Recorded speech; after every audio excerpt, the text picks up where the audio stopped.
Election ముందు అంటే దీనికంత ముందు రేవంత్ రెడ్డి గారిని మా వాళ్ళు కలిసినప్పుడు ఆయన సొంతంగా ఆయన స్వహస్తాలతో లెటర్ రాసి కేసీఆర్ గారికి పంపించడం కూడా జరిగింది. ఎందుకంటే వీళ్ళది న్యాయపరమైనటువంటి కోరిక, వీళ్ళు తాత ముత్తాతల నుంచి వారసత్వంగా జాబ్ చేసుకుంటూ వస్తున్నారు కాబట్టి వీళ్ళకి న్యాయపరమైనటువంటి కోరిక వీళ్ళకి ఇవ్వాల్సిందని చెప్పి అప్పుడు రేవంత్ రెడ్డి గారు చెప్పినారు. కాబట్టి మాకు ఇంకా కూడా మనస్ఫూర్తిగా మాకు నమ్మకం ఏంటంటే ఆయన దృష్టిలో ఉంది, ఖచ్చితంగా చేస్తారు, మాకు ఇస్తారు అనేటటువంటి హోప్ తోని ఇన్ని రోజులు వెయిట్ చేసుకుంటూ వచ్చినాం. మాకు ప్రతి పండగకి ఈ పండుగను సంతోషంగా చేసుకోండి, ఈ పండుగను సంతోషంగా చేసుకోండి అని చెప్పడం వల్ల సో ఈ పండుగకు వస్తుంది, ఆ పండుగకు వస్తుంది, న్యూ ఇయర్ కి వస్తుంది, ఇట్లా ప్రతి పండుగని ఎదురు చూసుకుంటా ఇన్ని రోజులు 18 నెలలు గడుపుకుంటూ వచ్చినాం.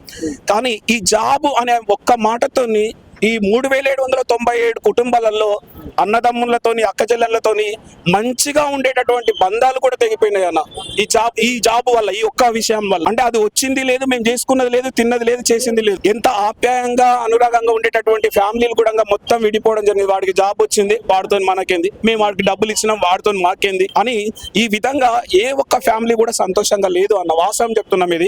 ఇది అంటే గుండెలలో ఉండేటటువంటి బాధ మాటలలో చెప్పలేం వాస్తవానికి. సో ప్రతి ఒక్క ఫ్యామిలీలో జరుగుతున్నటువంటి విషయం ఏంటి అంటానంటే ఏ ఒక్క ఫ్యామిలీ కూడా సంతోషంగా లేదన్న.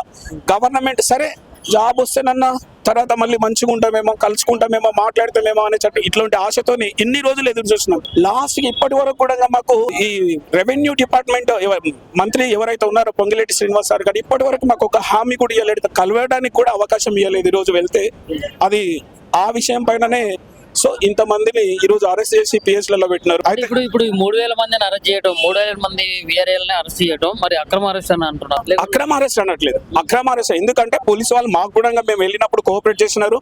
సరే కూర్చోండి అమ్మా, శాంతియుతంగా చేసుకోండి అని చెప్పినారు. సరే మంత్రి వాళ్ళు వెళ్ళిపోతున్నప్పుడు మా వాళ్ళు తట్టుకోలేకపోయినారు అనమాట. ఎలాగైనా కలవాలి, వినతి పత్రం ఇవ్వాలి అనే విషయంలో ఏమైపోయిందా తోపులాట జరిగింది.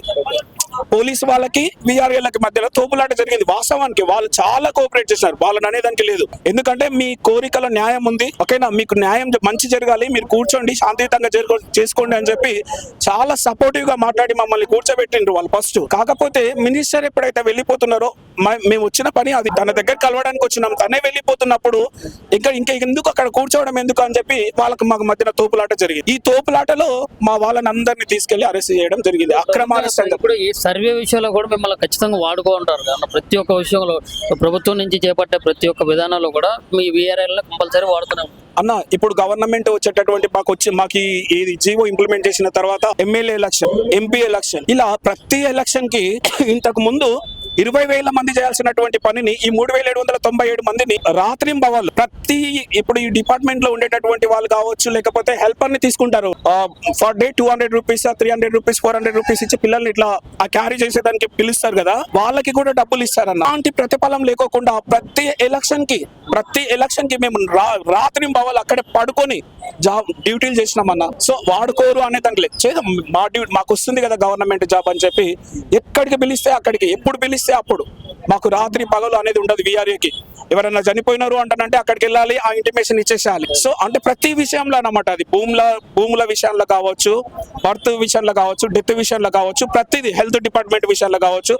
ఇప్పుడు ఇందిరమ్మ ఇండ్లు సర్వే అంటారు కదా, ప్రతి దాంట్లో ఉంటుందండి. వీఆర్ఏ వాళ్ళ హస్తం లేకోకుండా ఏ పని జరగదు. అంటే గ్రౌండ్ లెవెల్లో వర్క్ ఏది ఇంటిమేషన్ ఇవ్వాలన్నా వీఆర్ఎల్ కంపల్సరీ ఉండాల్సిందే.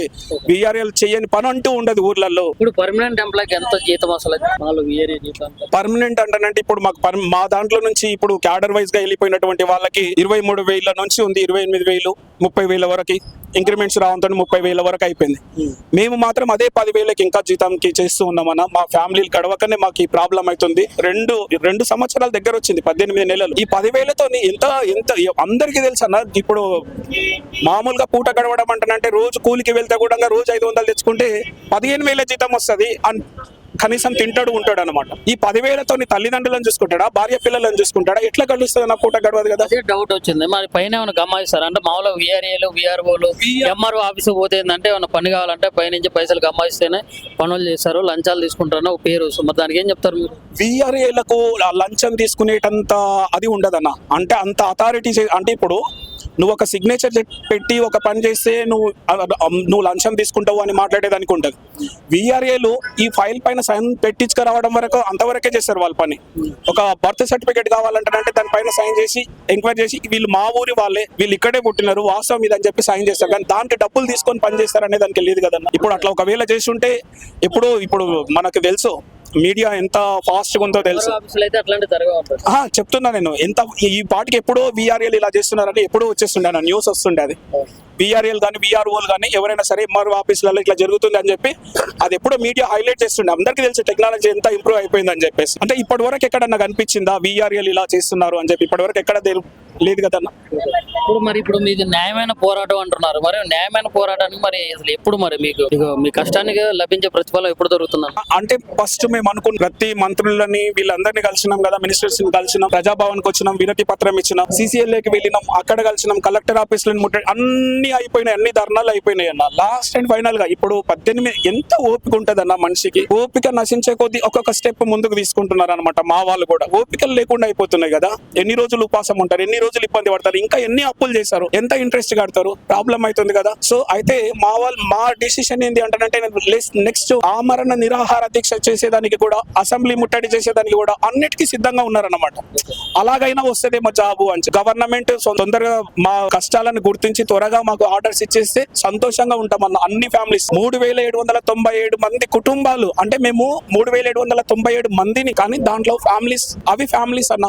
అక్కడ పేరెంట్స్ ఉంటారు, ఇక్కడ పిల్లలు ఉంటారు. ఇన్ని ఫ్యామిలీస్ సంతోషంగా ఉండాలి అంటే రేవంత్ రెడ్డి గారు మా మీద దయ చూసి. ఇప్పుడు ఈ ఉద్యోగం కారణంగా 400 మంది చనిపోయారని చెప్పేసి అంటున్నారు. మరి వాళ్ళకి ఏమన్నా, వాళ్ళ తరపున మీరు ఏమన్నా డిమాండ్ చేస్తున్నారా? అంటే వాళ్ళ కుటుంబాలకు కూడా న్యాయం జరగాలన్నారు. ఖచ్చితంగా అన్న. ఎందుకు అంటే మేము ఇప్పుడు మా నాన్న బెడ్ రిడన్ అని చెప్పిన, ఎప్పుడు ఏమైతుందో తెలియని పరిస్థితి అన్నమాట కదా. ఎందుకు అంటే వాళ్ళ పేరెంట్స్ కూడా అలాంటి పరిస్థితే కదా, వాళ్ళు కూడా అలాగే ఎదురు చూస్తున్నారు కదా. ఇప్పుడు మా డిస్ట్రిక్ట్ ఎవరైతే లీడర్ ఉన్నాడో భరత్ కుమార్ అని చెప్పిన కదా, వాళ్ళ నాన్న కూడా రీసెంట్ గా 4 days బ్యాక్ చనిపోయినాడు. పాపం ఆ అబ్బాయి ఇప్పుడు బయటికి రాలేడు, అలాగా ఆఫీస్ కి వెళ్ళలేడు. అంటే వాళ్ళకు కూడా మాతో పాటు ఆర్డర్స్ రావాల్సిందే ఖచ్చితంగా. దానికి మేము ఖచ్చితంగా పోరాడతాం, కాదన్నట్లేదు.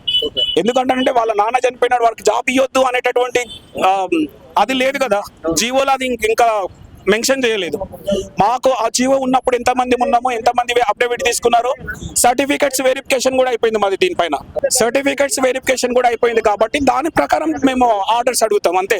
చనిపోయిన వాళ్ళ పిల్లలకి వారసులకి ఇవ్వద్దు అనేటటువంటిది మాత్రం జీవోలో మెన్షన్ చేయలేదు.